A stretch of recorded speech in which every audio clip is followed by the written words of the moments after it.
So this resistance, last point that you have with reparations, this resistance that you have, if that isn't dealt with, you're going to run into problems in more ways than one. Thank you, Vicki. And so yeah, let me address a couple of things that you said. One is, I don't think my job is to do what people want me to do. I've never believed that. If that's the kind of leader that people want, then they should not vote for me. I'm going to do what I think is right. And everything I do, everything I've done throughout my career has shown that. Nobody liked when I was talking about vaccines. The majority of people just did not want that. But I talk about it anyway. I'm going to do what I think is right.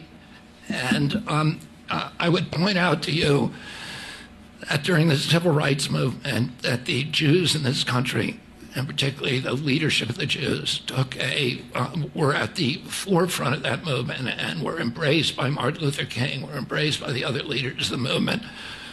3 Jewish boys, Goodman, Schwerner, and Cheney, were killed in Mississippi. They died so that black Americans could, first the civil rights movement, many, many other Jews took great risks and suffered because of their sacrifices for the civil rights movement. In terms of genocide, I spent 20% of my career working for American Indians who suffered an equivalent genocide of probably 100 million of them were killed. And the rest of them, the remnants of those populations, confined to reservations for 500 years. And all of this land was taken from them. And that also is an original sin of our country. And I've worked on treaty negotiations. I've worked to get them and every form of reparation that I can.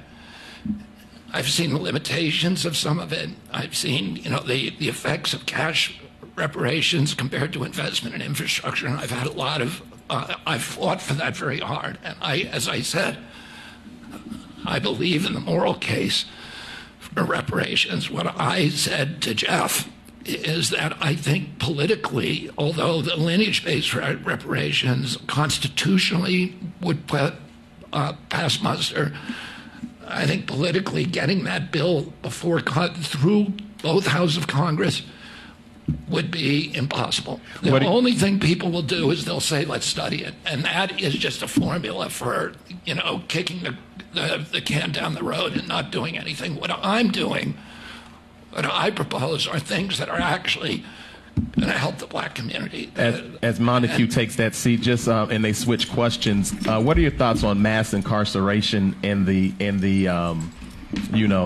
overpopulation of profit in the prison? I'm against private prisons, and I would repeal, if it was up to me, I'd repeal not only the 1994 crime bill, which created the super predator provisions, that created mandatory sentencing, that created 3 strikes you're out, but also, which was authored by Joe Biden, but also another bill by Joe Biden, which is 1986. Drug bill, which I think they're switched. I got everybody going like this. You see them going on there. Do we got a couple of minutes? Give us a hard time, a hard stop, or whatever, because. So let me just say this: the '86 bill was the bill that gave 100 times the sentencing for crack cocaine as for powder cocaine, and those 2 bills together, over an 8-year period, doubled the number of black Americans, black men in prison. And now we have this school-to-prison pipeline, which is funneling 1 out of every 4 black men into prison. And once they go to prison and get out, they're punished again. I'm against private prisons. If it were up to me, I'd repeal both of those acts. I think both of them are counterproductive. I would get rid of, I would expunge the records of everybody who's convicted of a nonviolent drug crime. And I would change the prison so that they do training and training in the trades, training in other areas rather than, I legalize marijuana and spend the at the federal level. Yeah, and right now it is illegal at the federal level.